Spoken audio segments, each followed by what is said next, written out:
1 p.m. Mountain Standard Time, the NHL trade deadline strikes, which means that players for the next 5 hours or so, Jason Strudwick, will be wondering if they'll still call the same team their team. Nervous time. You know, players will tell you that it doesn't bother them, but it's unsettling. You know, some of the guys have the no movement clauses, so they're okay. They're sitting back like, hey, don't worry, I know I'll be here after 1 p.m. But for guys that are on the bubble, maybe teams that are, could they be buyers, could they be sellers? You don't know.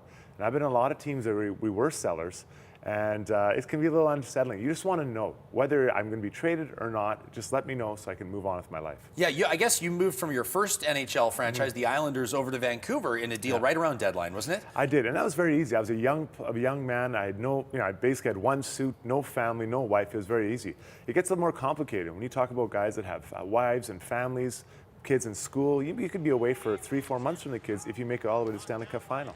Yeah, we had to use this video. Do you remember this shift, by the way? Oh. This is you and Taylor Cherney against Detroit. It was a 3-minute, 45-second shift. Is that the longest shift in your career? Oh, it's the longest. And the funny thing is, at the end, I was so tired. I was actually trying to tip the puck in as well. And I'm like, let's just tip it in so we can get this shift over with. I mean, we were playing Detroit. It was already 3-0. What's 4-0 at that point? Yeah, no kidding. Hey, speaking of the Oilers' blue line, there's been a lot of speculation around the future of Ryan Whitney here in the city, but the team right now in 10th, just behind Nashville, 1 point out of a playoff spot, trailing St. Louis as well. Is it a mistake to move a guy like Whitney, who'd be exactly what you're looking for come playoffs? It sure is. And the biggest thing is, I mean, Ryan Whitney's playing better. He's moving the puck, skating well.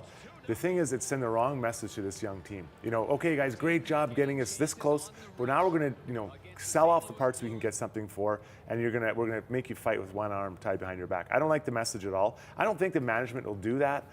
For the draft pick that you get that may or may not work out, it just doesn't make sense to me.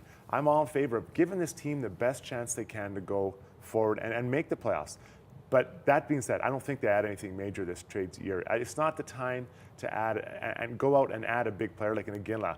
They're not at that stage in this development of this team. Perhaps next year, something to look forward to, Oilers fans. I know that the Oilers spent about $10 million signing Ales Hemsky to a 2-year deal last season, and a lot of people again bringing his name up right now. To me, it seems like he's a relatively reasonably priced player for what he brings to the table. Same sort of a thing. You think it would send the wrong message? Well, he's done a deal similar to what you get down here. Yeah, very similar. I think the big thing though is Hemsky. If you move Hemsky, that makes Yakupov jump up to the second line.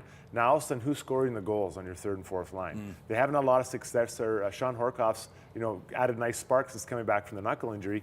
But the issue with that is if you move him, Hemsky that is, there's no one to score in the third and fourth line. And having that secondary scoring within that group is really, really important. So unless something incredible falls in Tamalini's lap today, I think Hemsky's a part of this team in about, 7 hours. Okay, now I know that, of course, you're just a couple of years removed from retirement. You're still obviously in touch with a lot of the players in the game. Let's take a look around the league. Jerome Iginla, his trade to Pittsburgh, probably the biggest one in recent memory, but we've seen Yager head to Boston, Derek Roy to Vancouver, Ryan Clough to the Rangers, Jay Bouwmeester to St. Louis.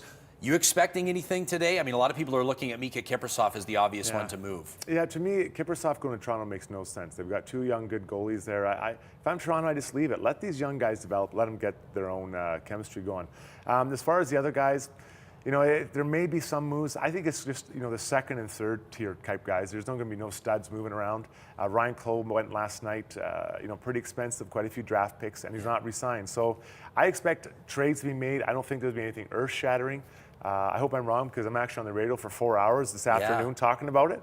But I don't think there'll be anything major. Well, and you referenced this just a couple of minutes ago. You talk about the psyche of a team and the message that certain moves can send to players. Help me understand some buzz out of Phoenix. They're talking about Keith Yandle maybe being available. But to me, he's a Canadian Hockey League Defenseman of the Year. A guy like Keith Yandle seems to me to be the type of guy that a franchise looks for 5, 6, 7 years till they finally find one.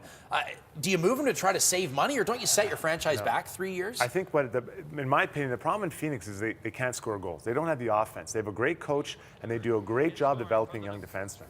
That being said, Yandle's one of the top young defensemen in the league, but they need someone that can score up front. So I think what Phoenix is thinking is maybe can we move this guy for an offensive player that can score goals for us? Because You got to score goals in the NHL. It's great to stop them. You saw the New York Rangers last year block 100 shots a game and win 2 games 2-1. But at some point, someone has to score goals. And I think Yandel could get you back the score that you need. And then you can give Ekman Larsson, I guess, more leash there.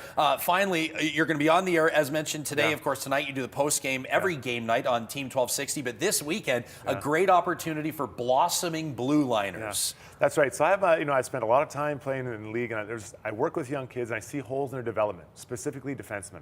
So this weekend, Saturday and Sunday, I have for Adam, Pee Wee, and Bantam kids a hockey camp for just teaching them the holes that are in their games. So stick work, stick placements, things like that. You can go to jasonstrudwick.com, there it is, and you can sign up. We have still some room in the Adam, Pee Wee, and Bantam camps, and I'm really looking forward to it. I love working with young kids. And I'm really looking forward to getting out through ice with the kids this weekend. And this is a chance for kids that watched you wearing number 43 for the Oilers. They can come skate with you now. Well, I think the kids are getting a little, they're a little young. Maybe their parents. Maybe their parents will like to. Maybe I should have a parents camp, actually. You know what? I know that a lot of guys would attend. I'd probably be there too. Struds, great to see you. Awesome, Thanks so much. Yeah. You can hear Jason Strudwick every game night and every weeknight, for that matter, from 9 to midnight on the Team 1260. JasonStrudwick.com. More information on the hockey camp. We'll be back with more Bridget Ryan tackling parkour right after this.